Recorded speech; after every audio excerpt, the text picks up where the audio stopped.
Since its very first race in 2022, the FORL Cup Series has moved on through now 50 races, kicking off as a small group, of course, early in 2022 to now its third season of competition, the biggest and best it's been all throughout its life. This is the FORL Semi-Centennial, the 50th race of FORL Cup Series action, and tonight it happens to be in the midst of the playoff battle. Top contenders clash, of course, with the drivers looking to make an underdog run for the championship as qualifying begins from the virtual Watkins Glen International with 8 minutes and 36 seconds remaining on the timing sheets. Great to have you all aboard once again on FTN. I'll be your host for tonight's broadcast, David Kreutz, and ever since we got the contract going here with FORL Talladega of Season 1, we've been able to broadcast each and every race ever since then, and it's been a thrilling campaign. We watched the entirety of Season 2, and to this point have seen the entirety of Season 3, and we're still not done here in this third season. The championship race has just begun. And after our playoff opener just a week ago, the 50th race in FORL Cup Series history brings us back, this time, to a road course. Of all places we have not gone to all too much this season, it's the road courses. We've only gone to 2 of which, Andrew Cootie winning both to this point. Andrew Cootie, the road course ace here in the FORL Cup Series, finds himself going around for his first qualifying lap of the night. Number 9 machine winning at the Circuit of the Americas and also winning, in addition, also indeed at Sonoma. That's the second race of the season. He won it very early, then got back in the Circuit of the Americas, winning in Austin, Texas, and now looking for 3 consecutive road course wins, all without a win on the oval. So Cootie looking to make up some time right now. Jacob Wilkerson, the fastest man, with a 1:12.442 early in the going.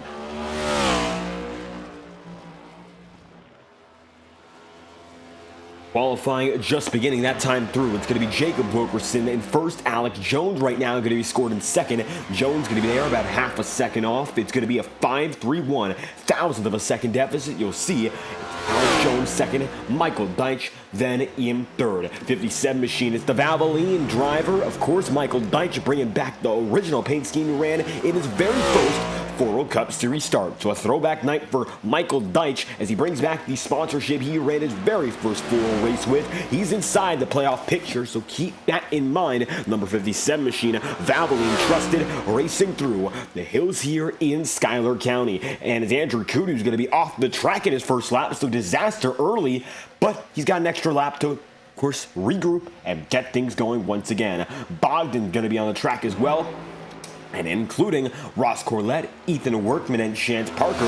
Drivers are still on the move here as we got still time to kill in qualifying. As it stands, Jacob Wilkerson going to be the fastest by over a second right now. Jones is still position number 2, but Jacob Wilkerson is fastest with a 1:11.481. Rapid time there for Wilkerson as Jones is going to pull it to the side. Henry Kaloff's going to be third right now as James Thurston goes to the top, and on his first lap no less, James Thurston up to the top of the board and returning for a 2-week suspension. Thurston back on the top of the board indeed. Number 4 machine pole position right now. He's got it by 0.5 of a second.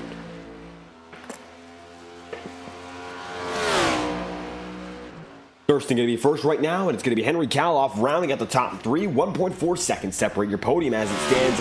Xander Prestige then going to be in third. Joseph Lewis is 7th, and that's going to be the number 28 machine for W Energy. And right now, he's going to be making it through rookie stripes and all. Joseph Lewis, one of the many drivers still eligible in the round of 15. To break down our playoff system, it goes as follows.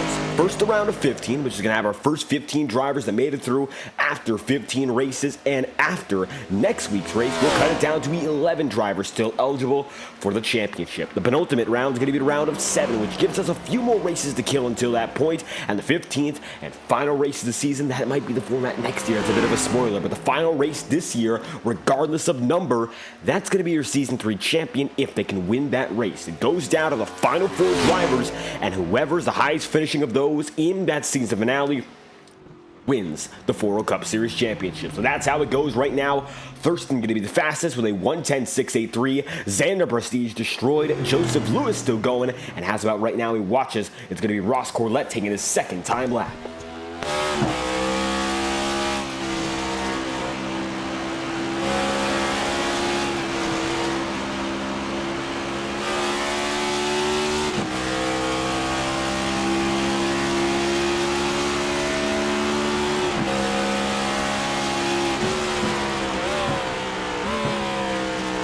watching right now on board with Ross Corlett taking on the Robar Camry. You'll see that number 91 machine going to be able to make it nicely out of the bus stop into the carousel here. As we go through with NASCAR Cup Series competition or NASCAR styled competition, it's going to be the carousel layout used as opposed to the longer extension of the circuit. So it's going to be, instead of using that extra boot layout we've seen in open wheel racing, we'll take the quicker route to the final two turns and come through this time by Ross Corlett making around, and just like that, number 91 machine makes it through for what will be a second qualifying lap of the day. When it comes to what we're rooting for tonight here in the broadcast booth, a lot of things to keep an eye out for. So great, yes, of course we got the playoff drivers still chasing big time results, and some drivers with storylines in mind.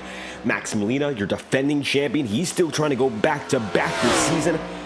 And James Thurston, of course, coming back after a 2-week suspension. He's returning after missing Bristol. Jacob Wilkerson's been on the tear as of recent. He won it, of course, Bristol indeed, and now comes back once again looking to go back-to-back with 40 laps on the table. Justin Mullins going to keep on moving though in the McConey setup shot 49. Now the final driver on the track as he goes for a few more laps here. He's got 2 just ahead of him. Qualifying only allows for 2 hot laps to be taken. They will be put into the official timing sheets. Then from there, drivers, if they choose, can take extra time. So that's up to them. Rest of the field though, they've already taken their times for the most part. Andrew Cootie attempted 2 laps, couldn't get there. And Wesley Kutznoff, similar situation, just could not put a good lap down.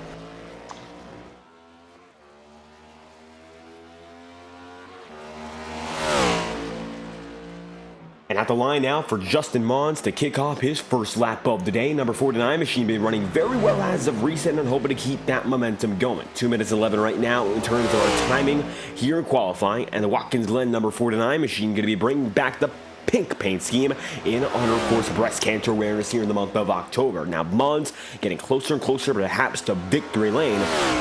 And tonight might be another opportunity to do just that. He'll work his way now coming through what is the back straightaway of sorts here in the Glen, and taking it to our bus stop. He's going to make that turn, eat up the curb, and keep on going. A minute and 44 seconds remaining. It's still counting down. Mons should be able to put one time lap in.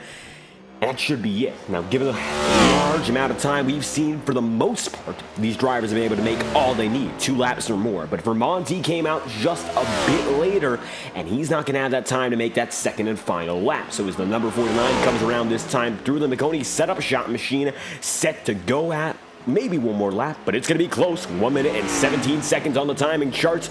Odds are slim, but Mons is going to go for it. At the line, this should be his best lap of the night in qualifying, if it's the one and only, and at the stripe, that's a 112.442, and it's good for 6th place.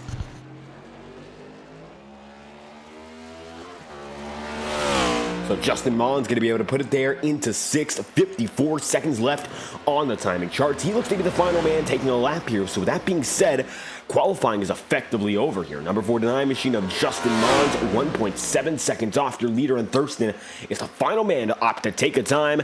And now with qualifying effectively set, we got ourselves a shot to find out who's going to be starting where in anticipation of our 40-lap main feature. Not a lot of laps on the table here tonight. Watkins Glen, one of the quicker road courses, and it is considered by many drivers as the SuperSpeedway of road courses. Fast, flowing turns. You don't have to worry about precision as much, so drivers can have a bit more leeway in terms of mistakes all night long. Won't have to be as worried about being perfect when you can just be as quick as you possibly are able to go. 14 seconds left on the timing charts and still running down. Justin Mullins going to come down to the stripe this time by, but looks like it will not be enough. Is at the line. Mullins going to disappear from the track. So close. Just not enough for a second time. Qualifying has concluded, and just like that, the number 4 machine of James Thurston holds off. So, with your grid on the track already, how's about we find out who starts where, and without further ado, this is the starting grid for the FORL Semi-Centennial. Number 4 machine of James Thurston going to be the pole position with a 110.683. Just like that, Thurston going to be the top of the board, and he's going to have it there by nearly a full second as Jacob Wilkerson claws back for another very quick lap, a 1:11.481. These two drivers are in their own zip code, but keep in mind, James Thurston needs a win tonight, because if he cannot get one right now, he'll be at a loss going into our final race of the round of 15. He was suspended for the first race of the playoffs and missed it as a result. So it's do or die right now for this number 4. Then from there, defending champion Max Molina going to be starting third with a 112.335, and to round out the top 4, it'll be Henry Kaloff, just a few hundredths of a second away. Fourth place for Kaloff, 112.38. Alex Jones going to be fifth place with a 112.392, and Justin Mons is going to be sixth with a 1 minute 12 second .442 as well. Ross Corlette's going to be seventh with a 112.781, and Ethan Workman's number 23 is there in eighth. And Workman's there with a 113.162. Joey Stone off to take a qualifying time tonight. This is going to be one of the highest positions in qualifying he's been all year long, winning once so far in the season. He's still eligible for the championship, and Joey Stone is there, 113.339, ninth place for the number 8. Xander Prestige is going to round out the top 10. He'll be 10th place tonight with a 113.46, and from there on out, rest of the field going to be going as follows. Joseph Lewis going to be 11th on the timing sheets with a 113.467. Michael Deitch is going to bring back the throwback paint scheme to the Valvoline machine, and it's going to be number 12 position qualifying, 113.877. Deitch is 12th, and Chance Parker is 13th with 42 machine going right there with a 113.916. Final man to take a time is Hunter Bogdan with 115.346. Then from there, Andrew Cooley, your defending road course winner twice over, finds himself starting in 15th. He is yet to win at Watkins Glen, as it's then going to be Dustin Pickle starting effectively in 16th, and Wesley Kutznoff then in 19th. The final driver who's going to be in the field tonight is going to be qualifying in 21st, Anthony Trippi, rounding out the 21-car field here in the FORL Semi-Centennial.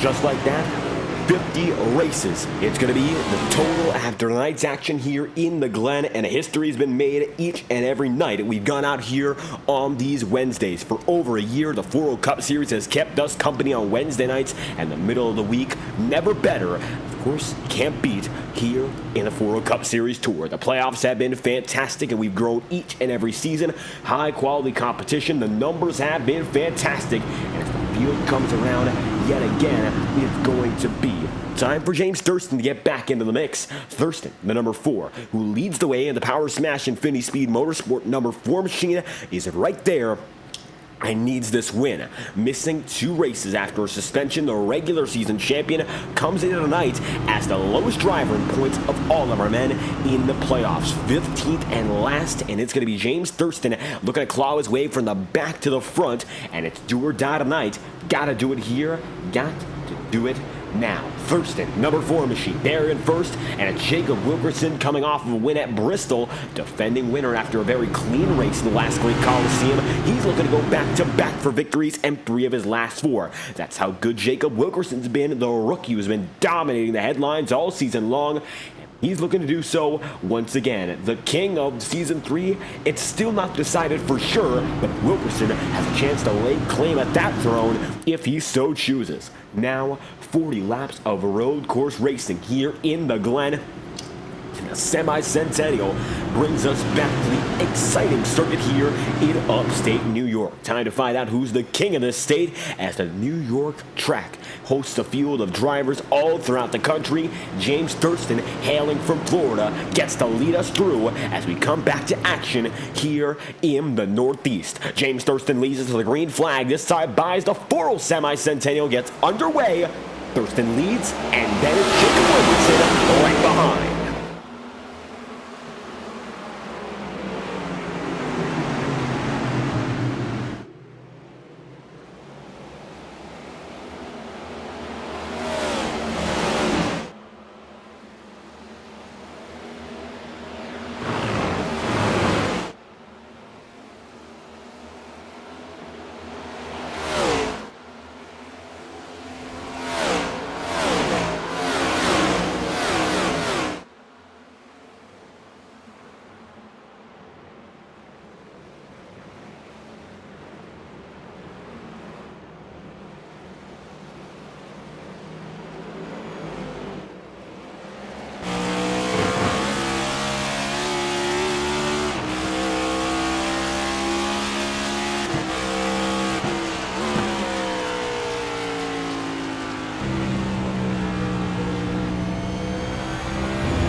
And coming across the stripe, James Thurston going to lead the way for the first lap of racing. Easily going to be able to take it out in front. It's Thurston leading from Max Molina. Jacob Wilkerson then going to be third, and Alex Jones then going to be fourth.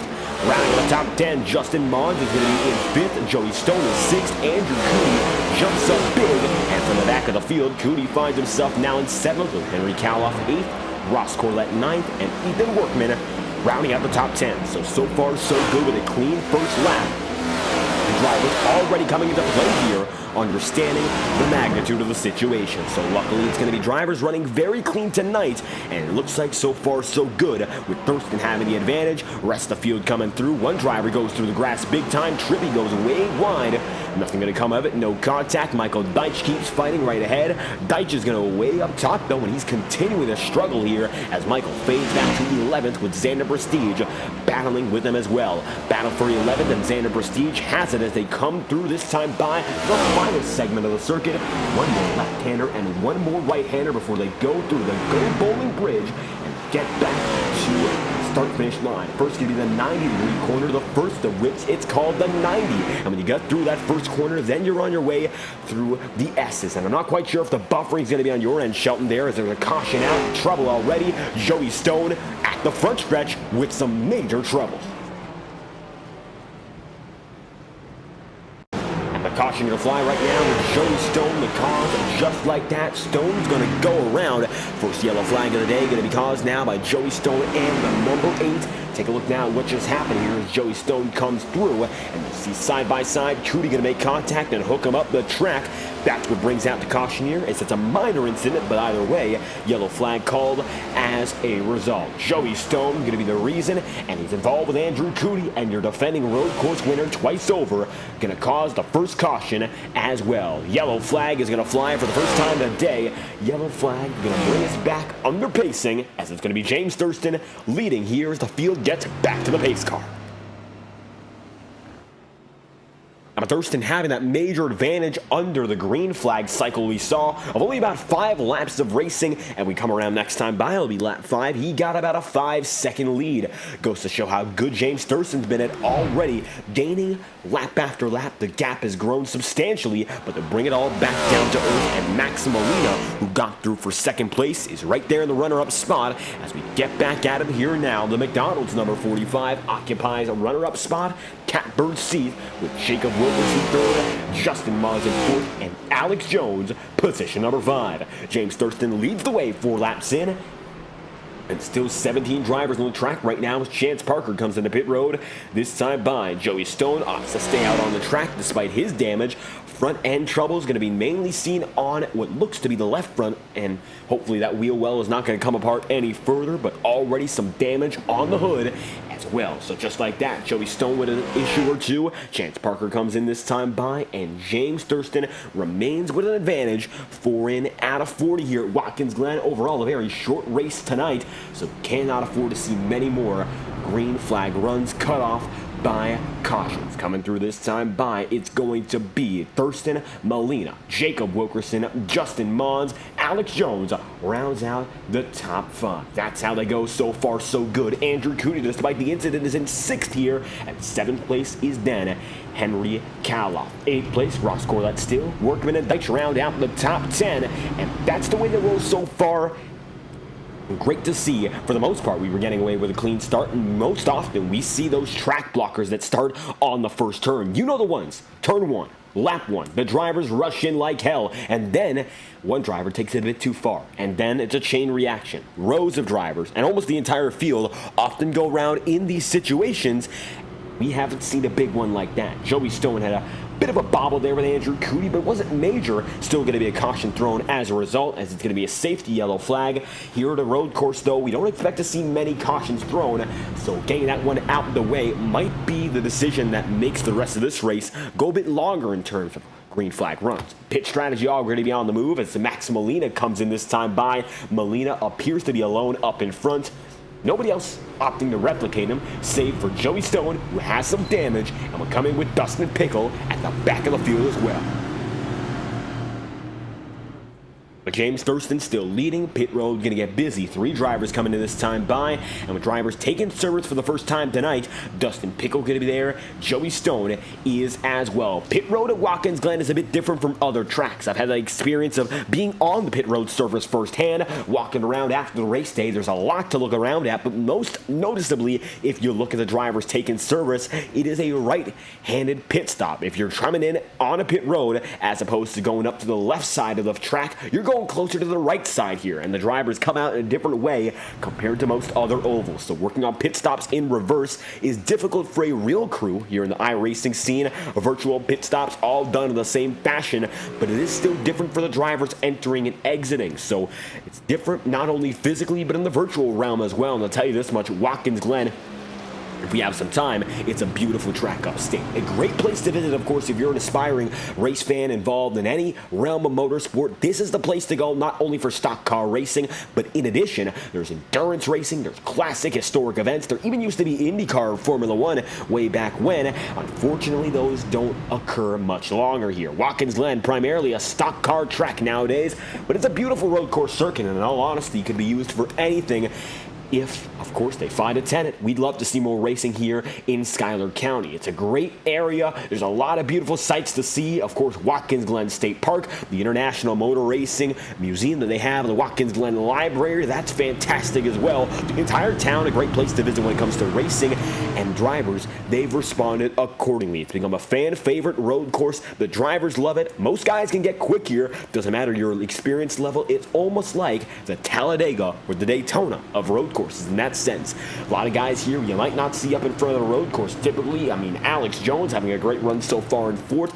So don't expect the underdogs to lie back tonight. They are going to make a charge, and it's not over just yet for the drivers you didn't quite expect to see in the second round. Thurston leads him in this time by with Justin Mods on his high side under the Go Bowling Bridge. The green flag flies yet again. Underway, led by James Thurston.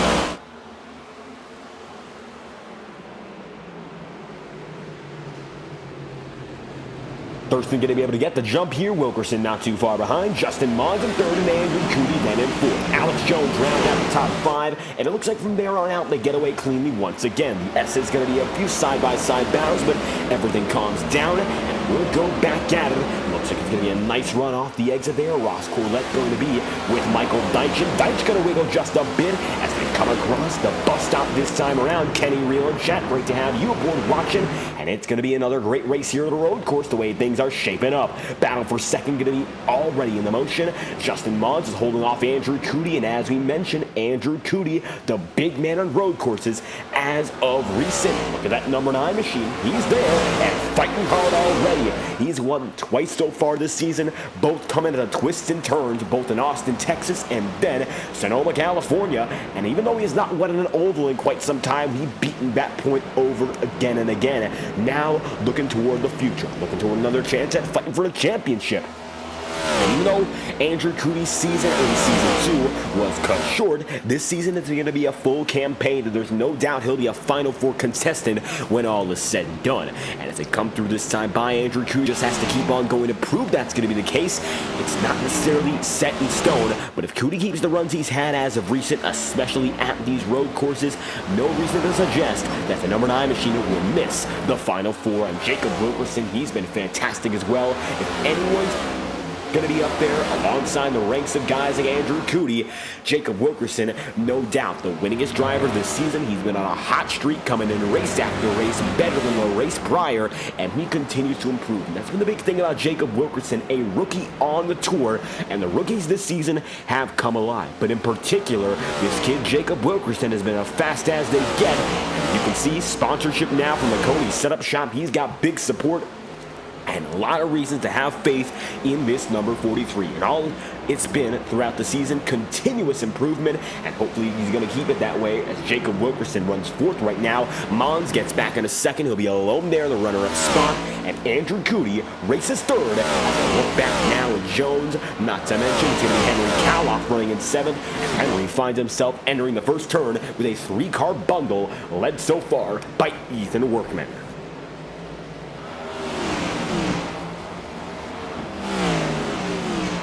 Smaller packs are already being formed across the racing circuit to get things going for the remainder of the day. Ethan Workman going to be 5th, Alex Jones 6th, and Henry Kaloff then in 7th. It's the 5, 6, 7 combo just outside the leading battle, and they're fighting each other for position. They know each and every point matters. If you can't run up in front, you got to fight amongst the rest of the field here, and you'll see indicated by the red on their windshield banners, they're all still in the playoffs. So not at all free game right now. These are the most competitive drivers all throughout the season, and now you got to work with one another and battle for spots night after night. It's going to become more and more intense, as you'll see right now, battle between Ross Corlett and Michael Deitch.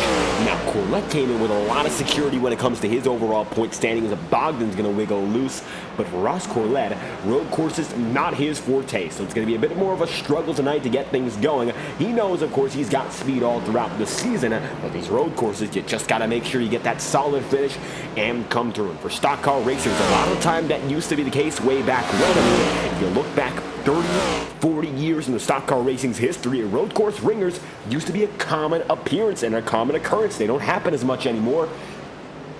Guys such as Boris said, making their living and coming through 1 or 2 races a year to race at the Glen or Sonoma, have fantastic races there, and you can probably think of countless road course ringers that just don't come to mind right now. I mean, the most recent examples may be someone like Jensen Button or Mike Rockenfeller, but they're not coming into the same degree as guys like they did way back when. I mean, even Formula One drivers used to be able to make starts here in NASCAR Cup Series and come through for race victories. Mario Andretti won the Daytona 500, but few remember that drivers like Jackie Stewart used to make attempts in the Cup Series. However, Stewart never made it into a NASCAR Cup Series race, only qualifying once for the World 600. Was able to make an attempt, but did not get through. Road course ringing is not a natural occurrence here in sim racing. We don't often see substitute drivers in the virtual space, but a lot of drivers still struggle here with the road courses in a stock car season. 10 laps in, Cootie leads right now with Justin Mons behind. Jacob Wilkerson, Ethan Workman not too far back as well. Closest battle on the racetrack going to be Ross Corlett as he continues to battle with Deitch. Let's ride on board this number 91 machine as he goes in to turn 1.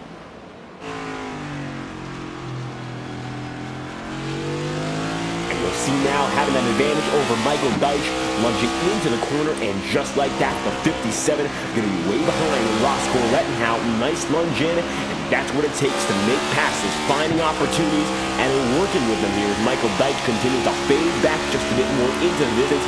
It's Ross Corlett looking forward, making it around. Now, Andrew Cootie leads the battle for second. We'll have to specify that. And we're only saying that because look at this.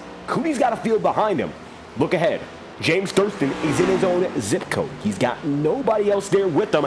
Absolutely going to be on his own and driving with a purpose. Now, I'll tell you this much. Cootie's got the drivers who are behind him, of course, fight amongst themselves. But James Thurston right now has the field in his domain. Huge run so far for James Thurston, nearly 5 seconds ahead of Andrew Cootie.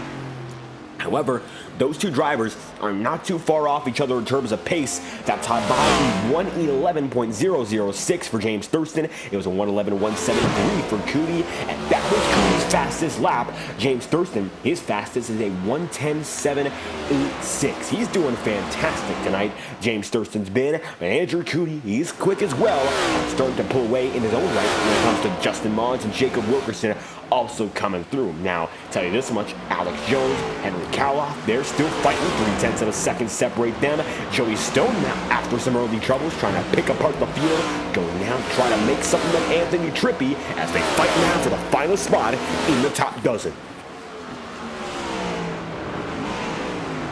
12 spots, of course, up in the front of the field. We got everyone on the lead lap still, the 17 that started. Anthony Trippi going to go way wide into the grass once again for Trippi. He's going to fade back that time through, and that's something you got to avoid in this situation. Now, Trippi is a part-time contender, not in the playoffs, so nothing major when it comes to his remainder of the season. But making mistakes like that will cost you big time at the Glen, especially when you get into a rhythm in a night like this. And as you can see already, one caution early, rest of the field's been able to break away.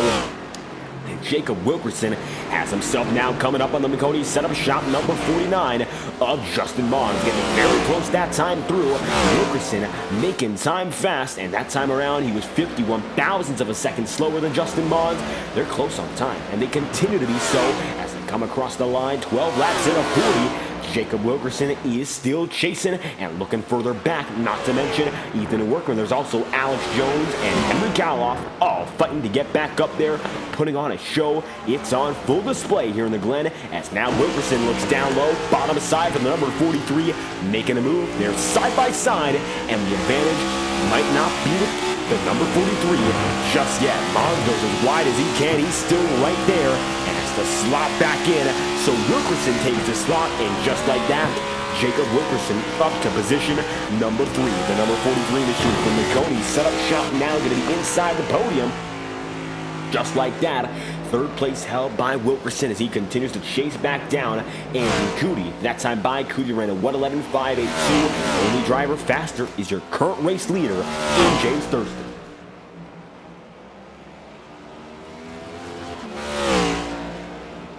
And with the Baker's dozen done so far, James Thurston climbs the heights and fades out of view as he goes through the S's, and it is perfection, lap after lap. And it takes a lot to have this rhythm, and we mentioned Watkins Glen, not necessarily a rhythm track in the traditional sense. You can make a few mistakes. You can go up and down the track, maybe not eat as much of the curb and not have as much a consequence. But if you're in rhythm and you're in sync like the best of the drivers in this field, you're going to see it, and it's going to show. The effort that some of these drivers put into making fantastic racing laps, even if it's like qualifying, it will always show up. And right now, Hunter Bogdan's in trouble at the high side of the track. He's running 16th and might be running last soon because Chance Parker's coming up, and just like that, the 42 machine, and it's going to be a battle between the rookie and the veteran going at it for 16th right now. Bogdan way slower, and now Chance Parker drops down to the bottom. 13 laps in, and we're going to see a fight at the tail end of the field as James Thurston continues to occupy the top spot. There he goes. There's Alex Jones, and Jones going to see Henry Kaloff making some time, and take a look at this. Now Kaloff goes down to the inside of the circuit into turn 1.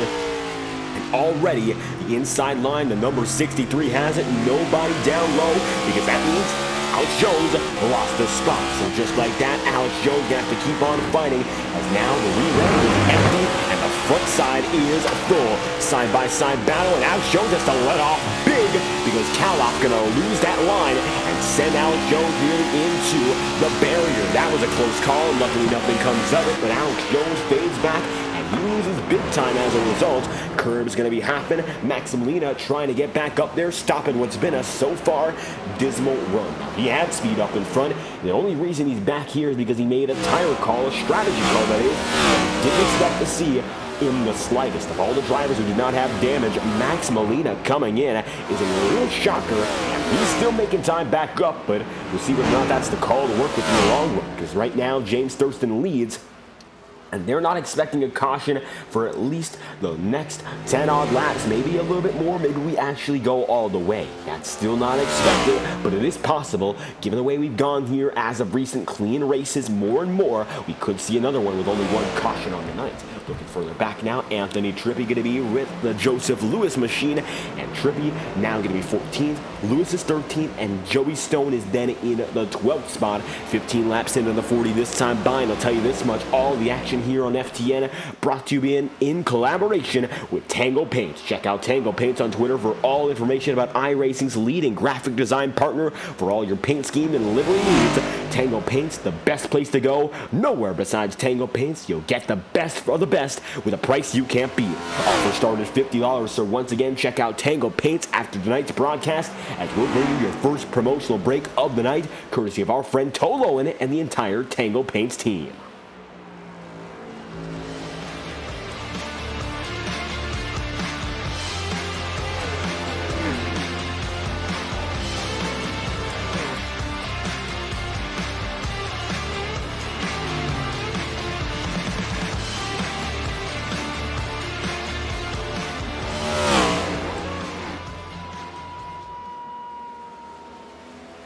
And now coming back 16 in out of 40, James Thurston going to lead the way. The power smash Infinity Speed Motorsport number 4 out in front by a substantial margin. If you're a James Thurston fan, tonight's going to be good for you if he's able to hold off Andrew Cootie. Now, Cootie has been losing time lap after lap, but we've seen all season long Andrew Cootie finds a way. And he's been able to find a way so far throughout every road course race of the season.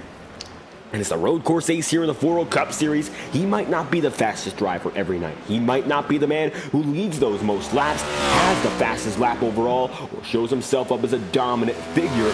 But when it comes down to those final laps, James Thurston is the man and finds himself up there with Andrew Cootie. And Andrew Cootie, he's always up there when it comes in the clutch as well. Thurston's up here 16 laps in, and he's up there on raw pace. But when it comes to figuring something out late in the going, it's Andrew Cootie, keep in mind, as the Napa Know-How number 9 machine. We saw some success from it last night. It was driven by Seth Well. Tonight, it's Andrew Cootie rolling with the 9, and he's going to be watching as Hunter Bogdan comes through at a pit road. Bogdan's making it out. He's 16th place right now. Anthony Trippi just disconnected from the race, so as it stands, Bogdan making up one spot as he's not been having a great night so far. I mean, he's had a lot of trouble keeping it on the track, losing time with battles and all.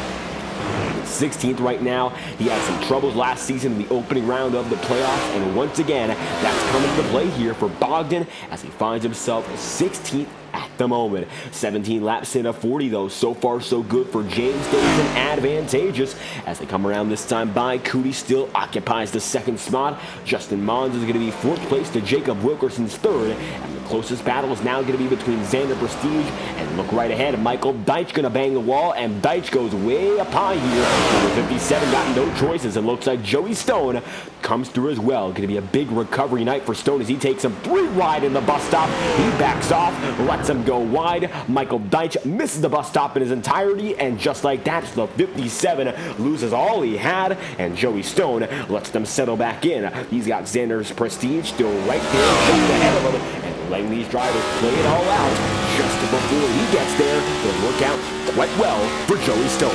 Right on board with this number 8 machine, we'll see how he's going to approach the next few laps here, as now coming into another lap. It's going to be lap 18 of 40. Nearly halfway through already, and fast racing up in front.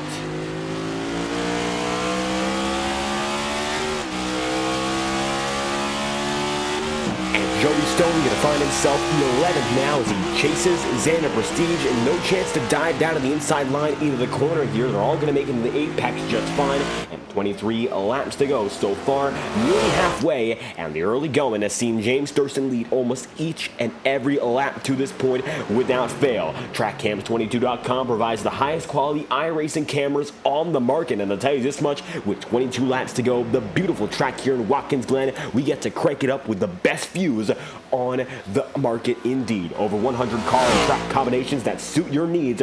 Broadcasters, photographers, check out TrackCams22.com for more information as we crank it up with 22 laps to go.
And coming back now with 18 laps to go on the board, pit road is getting busy, and as you might have seen, James Thurston just made it in this time by. Not to mention, you got guys coming in like Michael Deitch. In addition, you'll see Justin Mons, Ethan Workman, Max Molina, all coming through this time by, and even though lap times have not fallen off substantially, drivers are coming in to get that final load of fuel that'll push them all the way to the edge. So this is going to be the biggest strategic call of the night with 18 laps left on the charts. Kaloff is in, so is Max Molina, Ethan Workman, Justin Mons, Wilkerson. The entirety of the field has to come in eventually, and Andrew Cootie opting to stay out a bit longer. He's the leading man and finds himself up ahead right now, 18 laps to go. His choice is to not come in this time by and instead wait just a bit longer. And as they come through this time by, Thurston is going to be way back. As a matter of fact, 28 seconds away, 18 laps to go. Thurston's there, second spot. Ross Corlett's third, Jacob Wilkerson is fourth, and Justin Mons is then in fifth,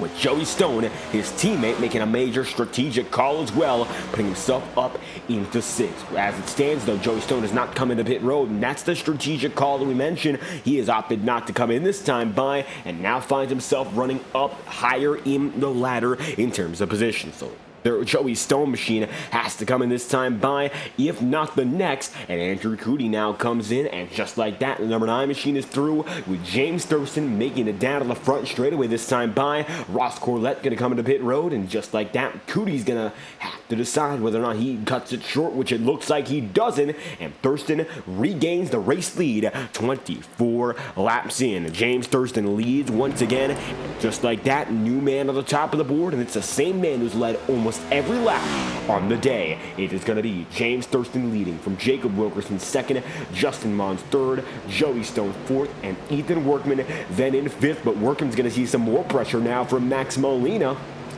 Just like that, Workman's back bumper going to be filled with the McDonald's Toyota Camry.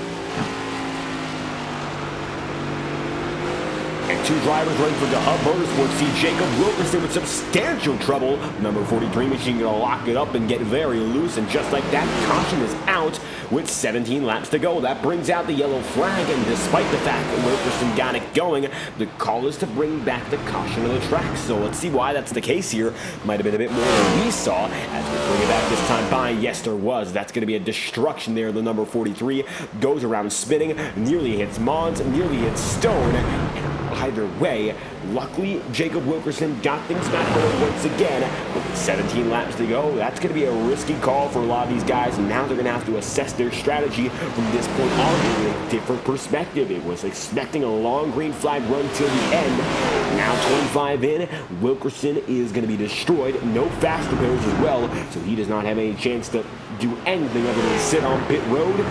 It'll be a different strategy call that might make the difference now. Thurston's got that lead with new tires, so does Justin Mons. Now find himself in second, and third place is going to be held by Joey Stone. 20 laps into his stint, he still has to come down to pit road no matter what. Workman's going to be fourth. Max Molina is going to be fifth. Jacob Wilkerson is then going to position number 6. Henry Kaloff is seventh. Eighth is Alex Jones. Ninth, Corlett, and Andrew Cootie rounds out the top 10.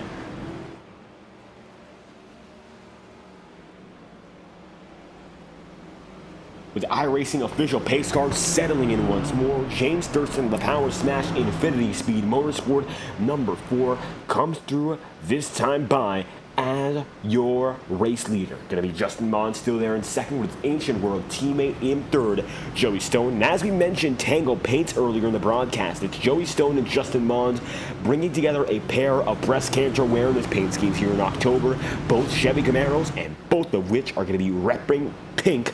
McConey set up shop on one of which, an Ancient World on the next. The teammates are able to put together a paint scheme, a collection that is able to represent breast cancer awareness through the month of October, as we've seen on FTN all month long, notably in the Octane series last night. Breast cancer awareness, the big theme of their races until their season finale.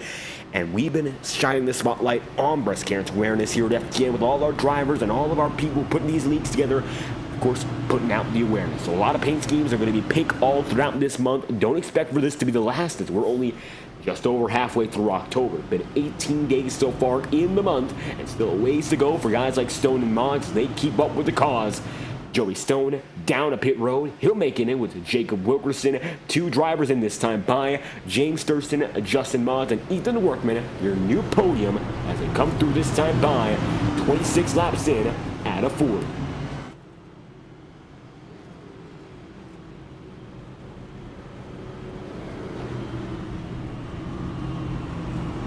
"15 laps to go as it stands. It's going to be James Thurston leading the way out in front. The FORL Semi-Centennial. James Thurston with a man up in front, being this number 4 machine.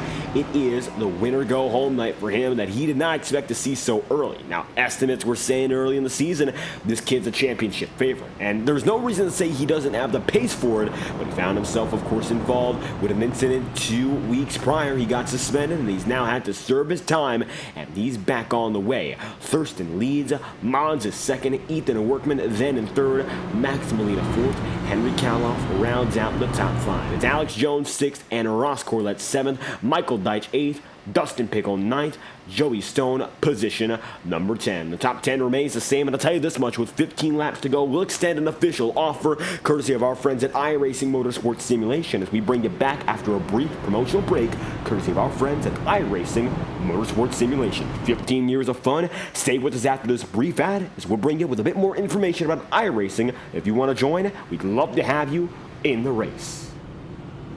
Racing isn't easy, but experiencing it is. iRacing puts you in the driver's seat with the industry's leading sim racing game. Drive on laser scan replicas of the greatest racing circuits from around the world. Go head to head against other drivers chosen by skill-based matchmaking to ensure competitive racing at every level. Compete across all your favorite series in officially licensed cars engineered to deliver the most accurate driving experience possible.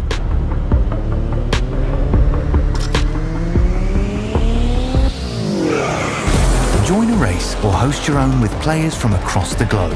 Race against the computer or in a league with friends. Feel the thrill behind the wheel.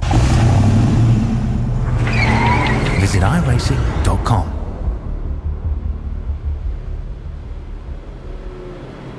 And for those of you watching live on FTN, tell you this much, 15 years of fun here in iRacing since 2008, powering the most intricate online simulator of racing on the market. And I'll tell you this much, no matter the discipline, we'd love to have you on iRacing, but in particular, the NASCAR newsletter is your place to go for all iRacing related information that also pertains to NASCAR and stock car racing as a whole. The NASCAR Contender Series has been hot on its heels, race after race, fierce competition, the best in the business looking to make it up to the Coca-Cola iRacing Series where $300,000 of prize money will be split up between 40 of the world's best virtual stock car drivers. I'll tell you this much, Daniel Falkingham in the number 39 Fireball Talks NASCAR machine running a collaboration between David Croyd's Autosport and North Force Racing. They've been incredible so far. 2 straight top 10s, 4th place finish to kick off the season.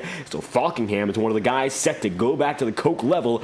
Keep an eye out for the Contender Series and all about iRacing, and scan the eNASCAR newsletter QR code at the bottom left of your screen. Once again, eNASCAR newsletter, your one-stop shop for stock car racing information. And it's, once again, intermission here for the racing. As you'll see, it is Thurston, Mons, and then going to be Ethan Workman in third, coming across our bus stop. Time to get things going yet again.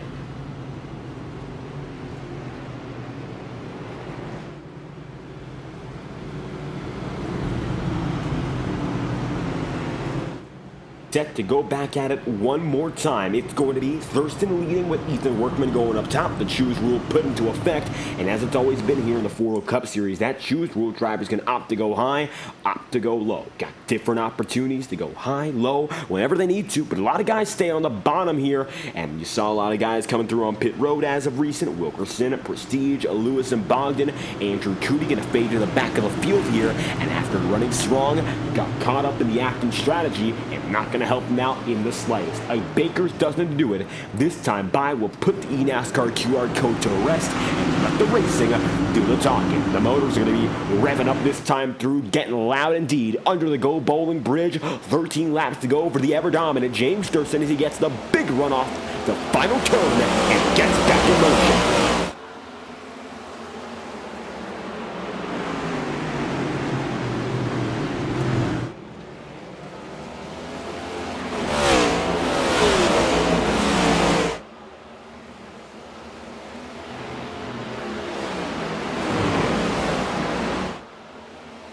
Thurston going to be leading from Justin Mons in second. Workman in third with a big one once again for Alex Jones. And take a look at that 0:45 machine. Alex Jones making it right back up there. And even though he was able to get that good qualifying start in the 4th position, now he's going to be able to make his way back up here in the race. Now, I'll tell you this much, qualifying for Alex Jones. Matter of fact, he gets slotted back into 5th.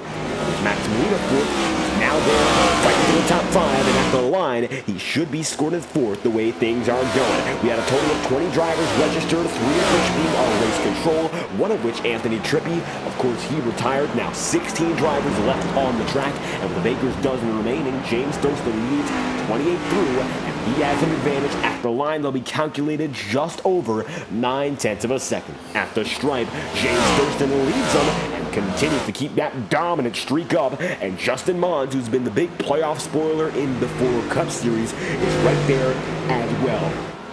Now for Justin Mons, despite the fact he has not yet been able to get a win this season, came oh so close in the regular season finale at Richmond, but just could not seal the deal. Been a tough time for this number 49. Mons, who could have put together a much better first half, was not able to capitalize, and that's what did him in all honesty, because I think he's been as quick as the best of them in the past few weeks. Mainly from Richmond on, he's been up there night after night. And you'll see Justin there in the 2nd position, gaining more time. Workman going to be 3rd, Max Molina going to be 4th. Right now, 5th is Alex Jones, so he's got multiple competitive drivers right behind him here. Deitch in that number 57 coming through as well. You'll see Michael coming around this time by. Michael Deitch in the number 57 coming across as they go through the carousel. Currently, Deitch is in 6th here as the Valvoline machine runs strong up in front. Ross Corlett, Henry Caloff going to see as Alex Jones goes sliding. Is it a caution going to be called? Looks like it might not be. Drivers get by, and Jones locks her down as the caution comes out. Looks like it will not. He's going to back all the way up to the drivers, and that's what brings out the yellow. It's a safety caution. Alex Jones gets out quick, and to the detriment of other drivers, that could have been a huge safety concern. Luckily, nothing more comes of it, but man, oh man, Alex Jones backing up into the live traffic. That could have caused much more trouble. You see, he's just getting a loose off corner exit, which happens. It does happen often, and he could have locked it down and kept things going. Might have been good enough to get back going by just making a right turn, but he'll lock it down and instead drive into the drivers who are trying to escape him. That's risky, and luckily nothing comes of it, but that's something you do not want to end up doing. Just like that, a huge problem avoided. Alex Jones going to find himself 13th right now. Caution flies, and James Thurston continues to lead. Thurston, Mons, Workman. That's the way they run so far. 11 laps to go, and James keeps it up there on the top spot.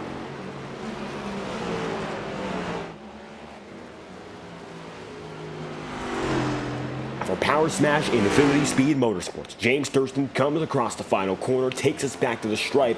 This time by, it'll be 10 laps to go. Now, things are, of course, going to be a bit less as we have our caution right now. Yellow flag currently finds itself with 10 remaining. They'll have about 8 laps to go at the time of the restart. Mons is going to be the runner-up man. Workman's going to be 3rd. Molina's 4th. And Michael Deitch is now in 5th. Top 5 goes as follows, and you'll see number 4 machine has them all following him. Been a great race so far for James Thurston, but how about we talk about some guys who have not been the same old. I'll tell you this much, Henry Caloff continuing to impress this season, despite the fact he has not yet found himself with a FORL Cup Series win.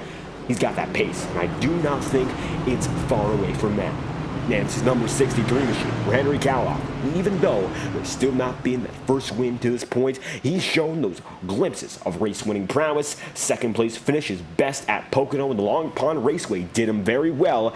Just wasn't able to get it done in Pennsylvania. Here, though, it's going to be a long shot with a lot of guys racing fiercely, but Caloff is still inside the playoffs. He's got a lot to fight for as well, so I don't feel he's going to give in just yet, but it's going to be troublesome for him to get up there in the podium, especially with the level of competition right ahead. I mean, James Thurston has been the no-doubt man up in front. He's led almost every lap of this race. Justin Mons has all of a sudden kicked it up, and Ethan Workman has been a steady 3rd, 4th place driver all throughout the night, to say nothing of Max Molina.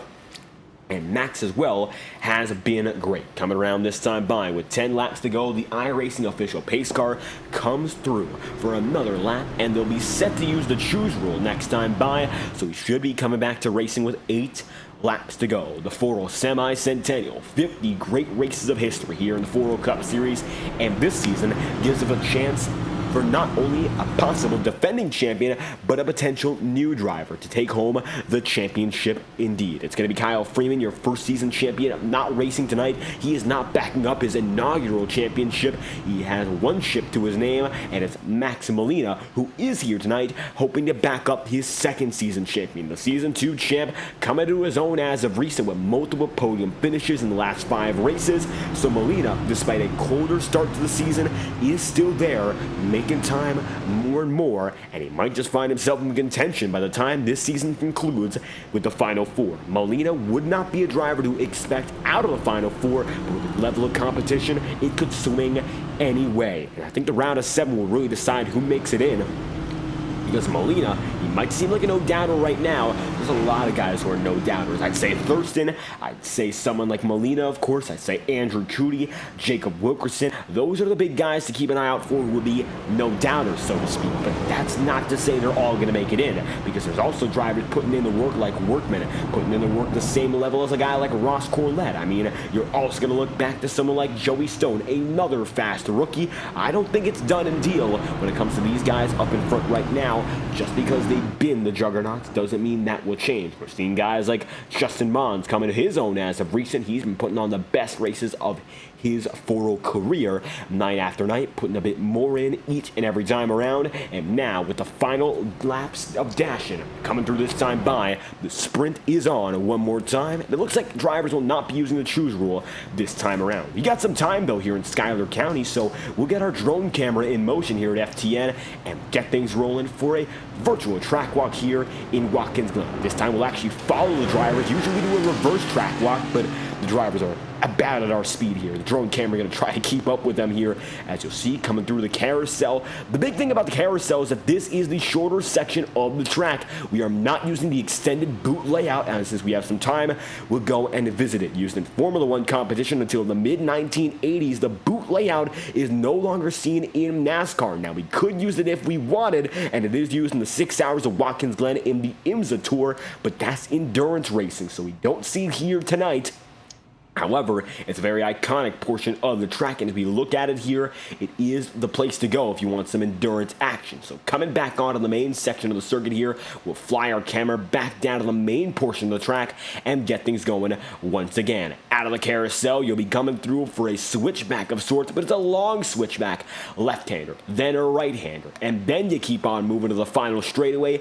Braking markers clear as day. Most drivers brake it at about the 150 range. They make that slide down to the bottom, as you'll see Joseph Lewis comes by at the same time, and as we make it around, going to be into the final corner, and under we go to the Go Bowling Bridge. Now, it might not be accurately modeled here in iRacing, but the Go Bowling Bridge you can walk over during the race, and you'll hear and you'll feel the rattle and the sound of these stock car engines. I've been able to do so multiple times in the past few years. It's a incredible feeling to have when these drivers come through roaring. You're going to feel it and you're going to hear it, that's for sure. Now, coming through the grandstands this time by the front stand, they come alive. No matter where you are, no matter where you choose to sit at Watkins Glen, they get loud. And then you come through the first braking zone. It is the 90 coming through. Most drivers begin to brake at the 600 port. They're going to now short shift it deep. Second gear, you want to be high revs, and iRacing's rules state you got to be within the curbs when you come across the S's. Then it's going to be up, and right now you'll see the drivers are catching up to the S's right now as the back straightaway comes alive. Choose rule going to be in use right now, and now we'll catch up to leaders this time by. Thurston goes low. He'll take Justin Mons. Now the choose rule in use, Ethan Workman opts to go up high. 7-lap dash. We take our virtual track walk here in Watkins Glen. It's going to be the drone camera that takes us around Watkins Glen one final time before the racing starts again. As they come through, going to be invisible from our, of course, straightaway camera. Now time to get at it. The exit of the carousel. It's going to be Thurston and Workman come through. 7 laps remaining. The FORL Semi-Centennial has been great so far. Now time to see if James Thurston can seal the deal and come home a winner to come back from a suspension and get the checkered flag immediately thereafter. Been an up and down season for Thurston. He's had pace, just has not been able to get it done consistently. Chance to do so here and now. 8 laps to go for Thurston to come back to victory lane in Schuyler County. Here we go again. Pace car going to drop in this time by, and it's going to be James Thurston and Ethan Workman setting the stage for another battle. It's a short race sprint. 7 laps to go, and Thurston gets the jump once again. Green flags out once more. Final laps just ahead of us.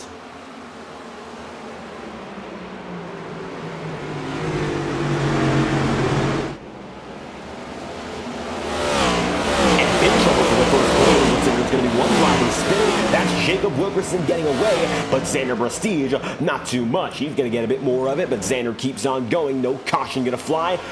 Until now, yellow flag flies either way, and the caution comes out once again. 7 laps to go. Yellow flag is out once more. Immediate back-to-back yellows, and even though it was not a major wreck, we opt to throw the caution again. Safety yellow flag, and it makes sense here. So Xander Prestige caught up in the midst of it, and he's going to slide in the corner, and luckily, he only catches one driver in Jacob Wilkerson, but still enough to throw that caution once more. Yellow flag is out once again. 7 laps to go. The instant replay shows you it's a quick wreck and not a big wreck, but either way, we'll have ourselves, what, a 5-lap dash, if anything, to wrap off the night. Thurston goes high. Mons is right there too. They'll all come up to the top side of the final corners, and here in iRacing, we got to mention, those curb rules are very, very strict. You have to make sure you stay within the boundaries of the orange and red curves. If you don't, you get a slow down penalty, and you're going to have to lose a lot of time and a lot of positions to serve that penalty. So better to be on the safe side than risk it and lose more time than you ever could have gained. James Thurston leads 35 laps in out of 40 here in the FORL Semi-Centennial. 40 laps of racing, and I'll tell you this much, with a few yellow flags in succession, we'll bring you a Fireball Talks non-stop break and bring the rest of the action to you when we get back to the green. iRacing official pace car leads James Thurston, as it's Justin Mons, Henry Kaloff, Michael Deitch, and Andrew Cootie rounding out the top 5, as we'll bring it back with less than 5 laps to go. Under caution, you won't miss a thing. Fireball Talks nonstop, and we'll be right back with the action after this. This message is brought to you by the rebrand of Throttle Graphics and Designs. This publication may not be reposted without the authorized written consent of Throttle Graphics and Designs. NASCAR Camping World Ford F-150. NASCAR Xfinity Ford Mustang. NASCAR Cup Series Next-Gen Ford Mustang. Arca Menards. This has been the publication of the redesign and rebranding of Throttle Graphics and Designs. This message may not be reposted, republicated, or rebroadcasted without the authorized written consent of Throttle Graphics and Designs. Thank you, and thanks for your time.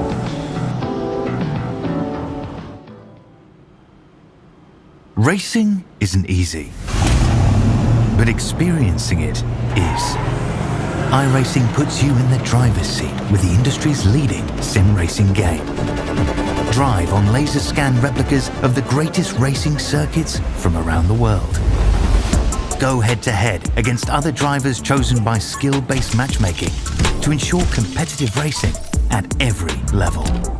Compete across all your favorite series in officially licensed cars engineered to deliver the most accurate driving experience possible.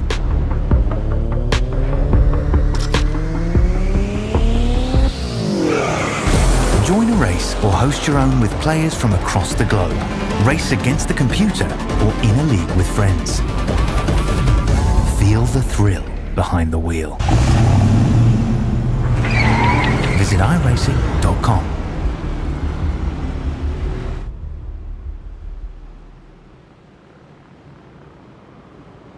And coming back now, 5 laps to go. We are still under pacing. We're set to go back green, this time by or the next. For those of us still watching live on FTN, you made it now to the final few laps of action here in Watkins Glen. This is the FORL Semi-Centennial, and I'm David Croyce, leading you through all the action, producing and commentating all that we've seen here in Watkins Glen. Always a thrilling circuit here in upstate New York, and I'll tell you this much, tonight has not disappointed.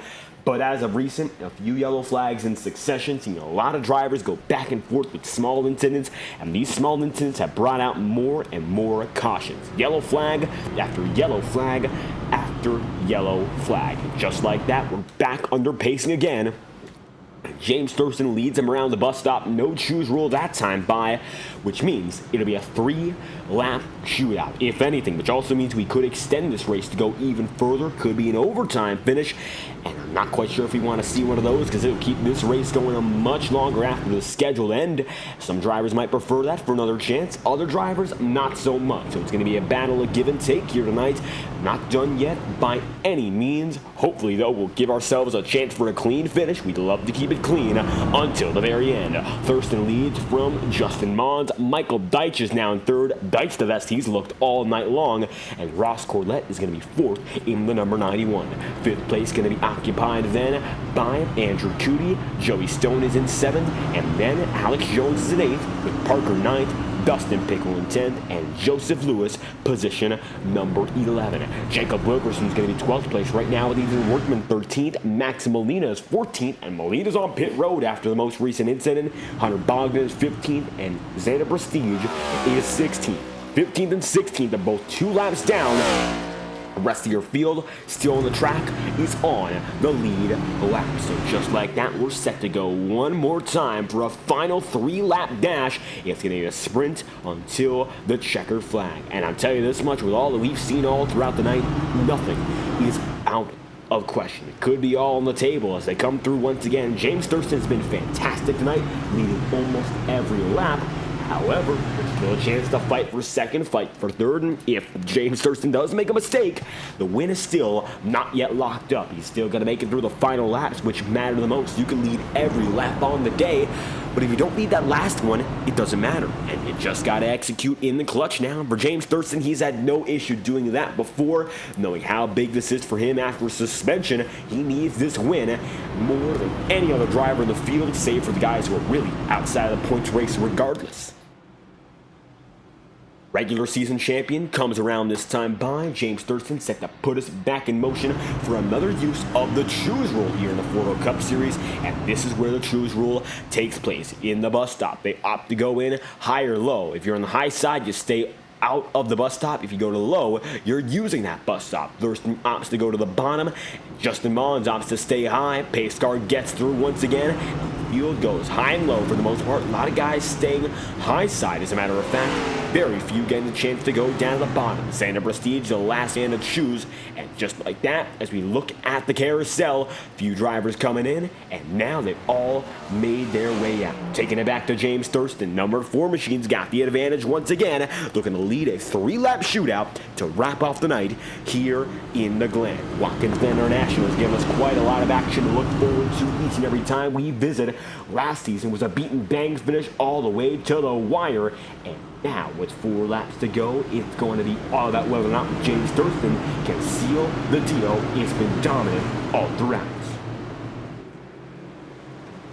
As the field comes through this time by, going to be James Thurston and Justin Mons, first and second, not to mention Michael Deitch and Andrew Cootie still there as well. 2 by 2 this time by. They'll get back going once again. Green flag back in motion. Thurston leads them with Justin Mons right there beside.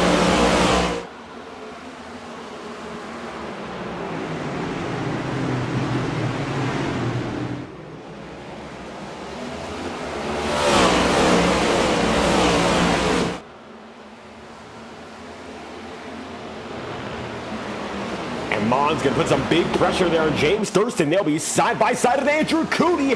Makes it through once again. Once again, indeed, Andrew Cootie finds the opportunity and takes the race lead with 3 laps to go. And for Andrew Cootie, who's won 2 consecutive road course races, he comes out of nowhere and takes the top spot. Now James Thurston's going to be on the offense, and all of a sudden, the complexion of this race has changed all over again. Andrew Cootie leads the way. James Thurston not too far behind, first and second respectively, and they'll get going once more.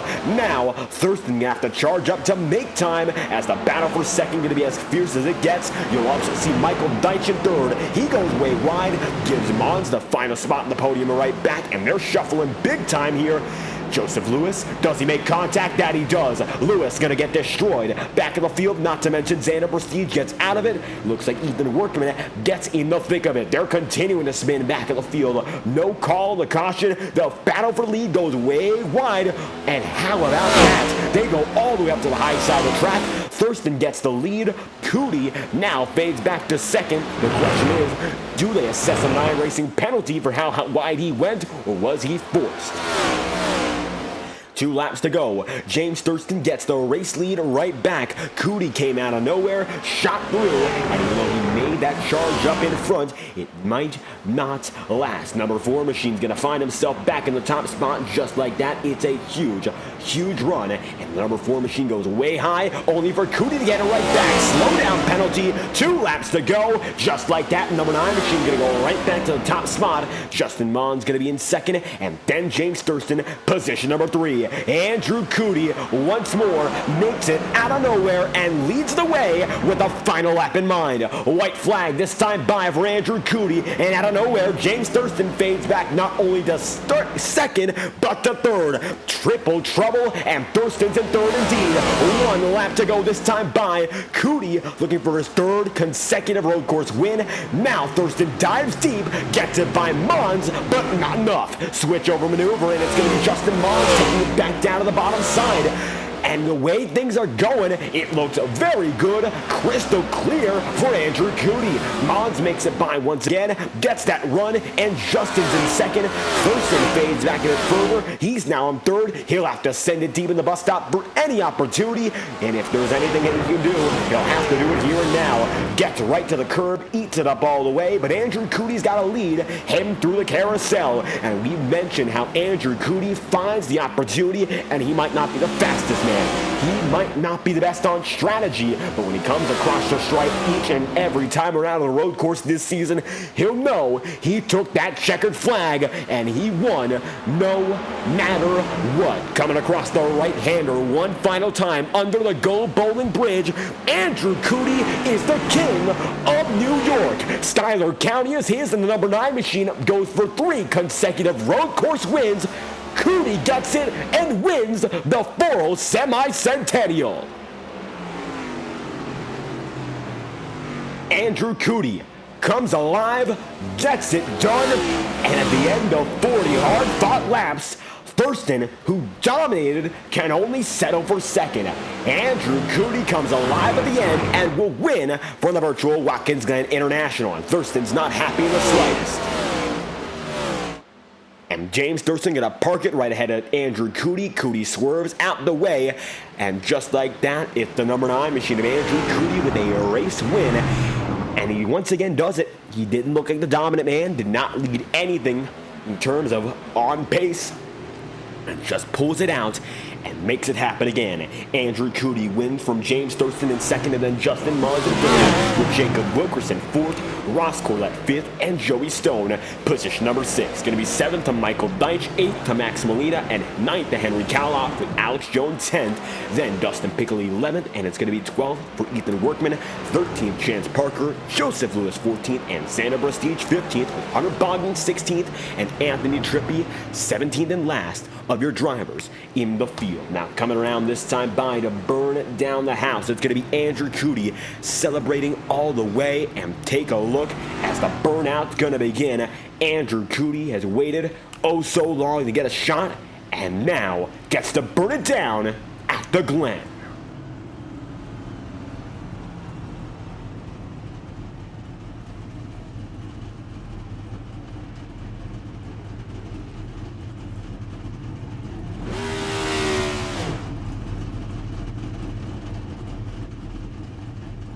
And with Andrew Cootie waiting just a bit, holding up at the stripe, has not burnt it down. You'll see James Thurston's there too. These two drivers remain stagnant here. See whether or not Cootie's going to absolutely turn it down, put some smoke on the track. Has chosen not to this point, but it looks like as they come back down with a rapid drop, they're still waiting for a celebration. Thurston's there, and so is Andrew Cootie. Cootie's got it just up ahead, and still not tore it up. The smoke show not starting, but Andrew Cootie is still in the front straightaway, awaiting a celebration.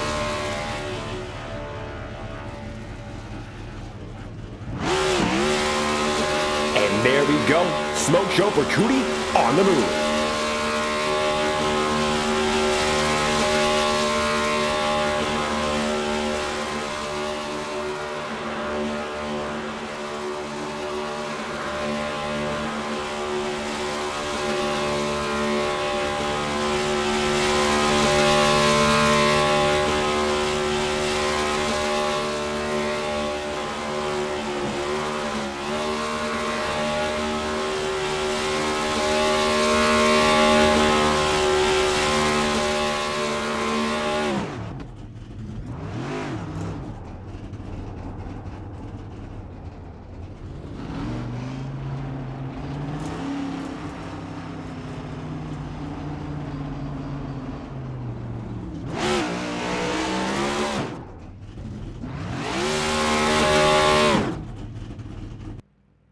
And burning it down until he ends up taking it off the track. Andrew Cootie, 3 road course wins, right place, right time. The embodiment of just that, and Andrew Cootie comes around once again with the race win. How about that? Driver's the number 9 machine, of course. He's there with CCH Motorsports, winning yet again.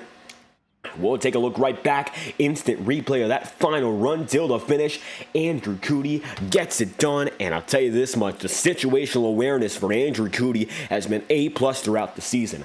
Road course races, he might not always be the fastest, but he's been the man of the checkered flag every time so far. Andrew Cootie, you win once again, this time from Watkins Glen. How do you feel taking home the victory in the FORL Semi-Centennial? I shouldn't have won. I'm going to be completely honest. I shouldn't have won that race. I didn't even act hype when I won because I'm going to be honest. I shouldn't have won. I lucked myself into a 3rd win in the year, but no, I screwed up my qualifying lap early at the beginning of the session. I was just frustrated about that because I know I'm fast here, and we were just going back and forth with people, and especially Joey, and we had something, the first caution. I have never done that before, and I felt like a dumbass. Sorry for swearing. I apologize. I felt like an idiot.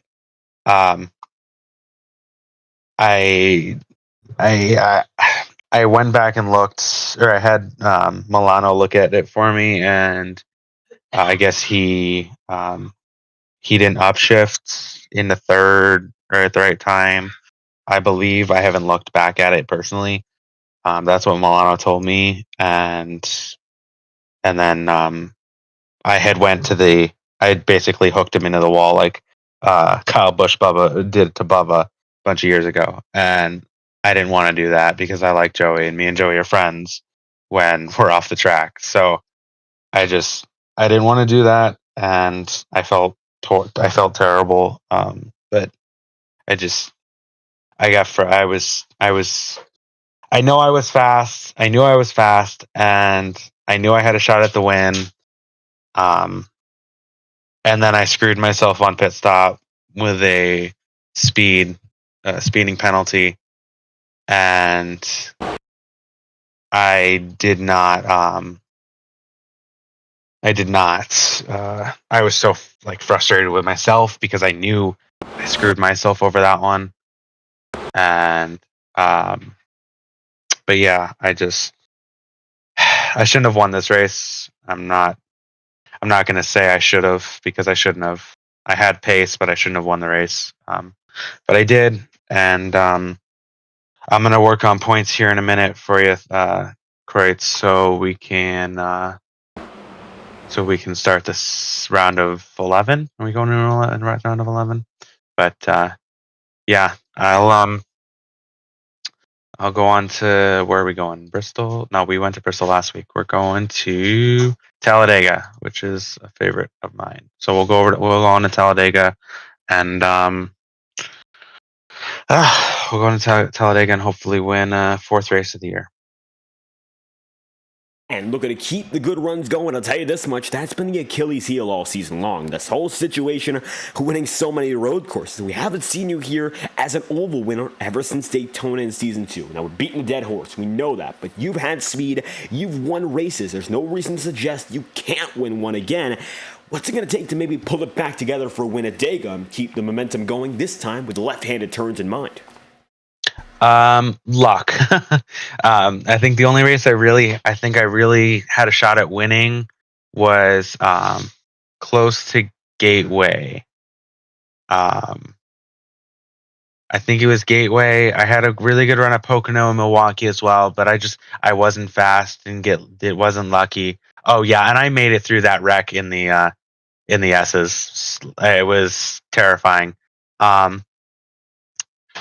I'm surprised you didn't pick it, or you didn't pick it up, because that was that was a parking lot. But yeah, well, I think out of all the races on the schedule left, I do like this next round, but Miami is going to be my tough one. Dover and Miami. I'm okay at Vegas, but Miami is going to be my roughest one. I'm not that fast there. I've never had pace there. So that's the one I'm going to be looking forward to once I can hopefully get through that time frame, through the round of 7, and hopefully get into the next round.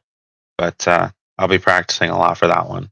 But yeah, I'm surprised. I'm going to be honest. I'm surprised I got 3 road course wins this season. I'm surprised I sweep the road courses. But yeah, thanks Kreitz for putting these on every week. Thanks to the race control, Bryson and Milano, and thanks to our sponsors. We just got a new one on board, Maconi Setup Shops. Thanks to him for bringing us aboard, and we'll go on to Talladega. And looking to keep the good times rolling, sweeping the road courses here, Andrew Cootie. It's 3rd place on the day. No longer, it's no podium, it's a win. Checkered flag's yours here, top of the podium in the FORL Semi-Centennial. Anything else you'd like to add? Nope, just thanks, buddy. Appreciate you broadcasting every week. And there we have it. Andrew Cootie comes through with the win here in Watkins Glen. Thank you for your time. Thanks, Chris. Now, Andrew Cootie on the move, second man tonight, James Thurston. I know he's not happy about this one at all. And the number 4 machine, James Thurston, comes through tonight in the 2nd place, and he had a hell of a lot of laps led, leading those laps, having those quick times tonight. Oh, so close, but it just didn't pan out in that final 3-lap run. How do you feel after this?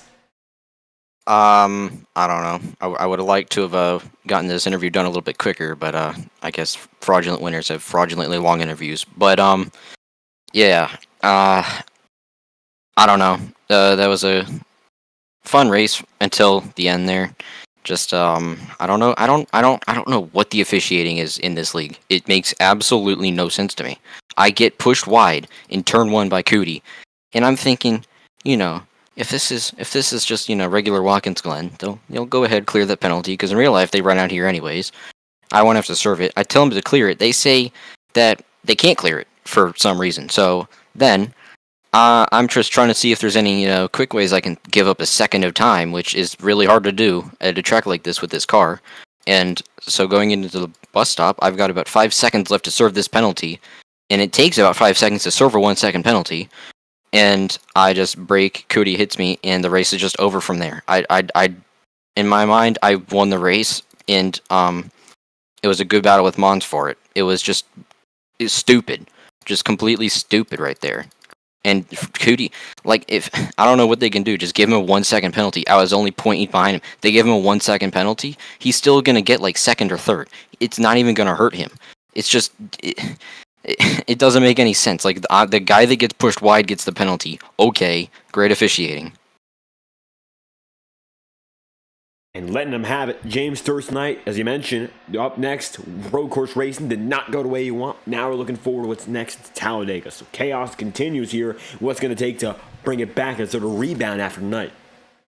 Luck. There's a little bit of skill in it, but it's just gonna take luck to get through all the wrecks and get through the last lap wreck if there is one, which there might be, probably will be, but we'll see. I've come to like super speedway racing in this car at big tracks, not Atlanta, but at the big real super speedways. It's pretty fun. Hopefully we can just go there, have some fun, and maybe come away with a Dega win. But after this Watkins Glen win right here, it's pretty good. Can you tell me if, I don't know if you can tell me or not, but if I made the next round of the playoffs in here?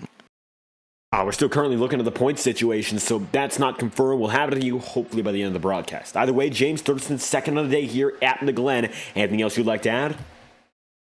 I don't know. Hopefully we made it. There's not a whole lot else I could have done. I won the pole, led the most laps, won the race. So if there's anything else I could have done, it was not on the track. But yeah, thanks to Power Smash Infinity Speed Motorsports, and let's see if we can go get some more wins. Still chasing more of the checkered flag. James Thurston comes back after suspension with a strong run tonight. Runner-up on the board. Thank you for your time. Thank you.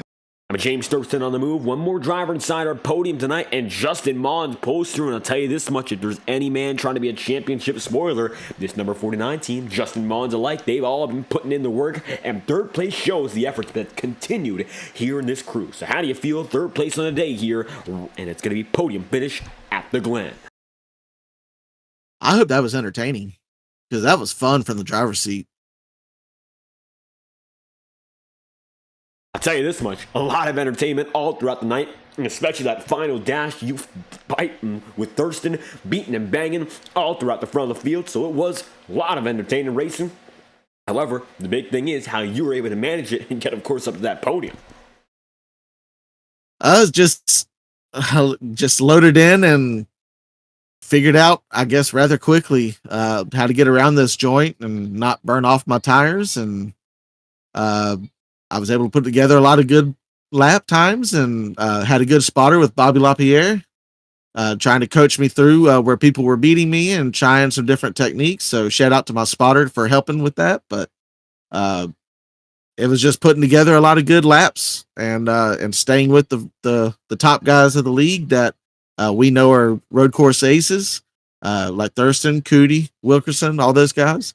I told my spotter, as long as I can keep them in front of me, we got a shot. And thanks to some cautions to help us out there at the end, we had a shot there.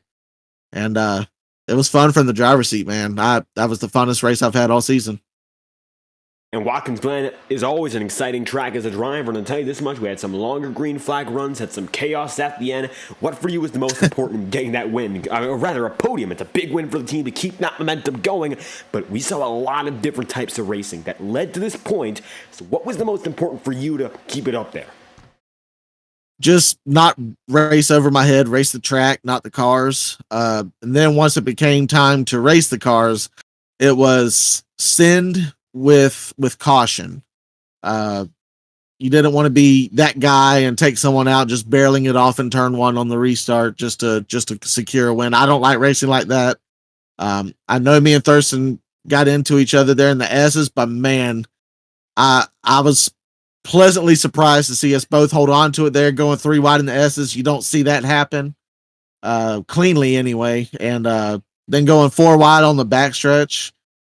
I mean, the ending of this race had everything you would want as a spectator. I can't wait to watch it back myself, but the biggest thing to get in position there was just keep a level head, even in really intense battles there. I think that's the trick of the trade right there. And keeping cool with all the intensity throughout Watkins Glen tonight, Justin Mons, a third place finish as we move on next to Talladega. Anything else you'd like to add after this one? Yeah, shout out to my people at Ancient World Gaming. Thank you for your support. Gamer Advantage, McConey Setup Shop, NASCAR Sammy with his autism awareness campaign, Cutscene, Next Level Racing, all the people that are on the car You see them every week. And then for the month of October, we have the Mohawk Foundation supporting breast cancer awareness. So visit them at themohawkfoundation.org if you're able to contribute and donate to the cause. And there you have it. Justin Mons rounds out the podium tonight. Number 49 machine pulls through with a third place finish in the FORL Semi-Centennial. Thank you for your time. Appreciate that, Fireball. Let's go. And there we have it, Justin Mons back on the move. Your third place driver gets it done. And just like that, coming through the Semi-Centennial, done and done. Mons third, James Thurston second, Andrew Cootie comes through with the win here at the Glen. A chaotic night and of course some tempers flaring post-race, but Cootie pulls through all the way and gets it done here at Watkins Glen. Jacob Wilkerson in the chat as well. Thank you all for stopping by. Great to have the chat support all night long. And once again, the FORL Cup Series keeps on moving. Next stop, Talladega. Going to be chaotic night of racing coming up next Wednesday, so keep that in your mind as we go through for another night of action in the FORL Cup Series. Thank y'all for watching live on FTN today, though. I've been David Kreutz, leading you through all the action here exclusively on FTN. We hope to have y'all watching when we're live again on FTN. From our studios to your homes, we hope you enjoyed tonight's presentation of the FORL Semi-Centennial. If you did, be sure to leave a like on the stream and subscribe to the channel. Your support is always greatly appreciated. Thank y'all once more for watching tonight's action here in Watkins Glen, and we hope that y'all have a fantastic night.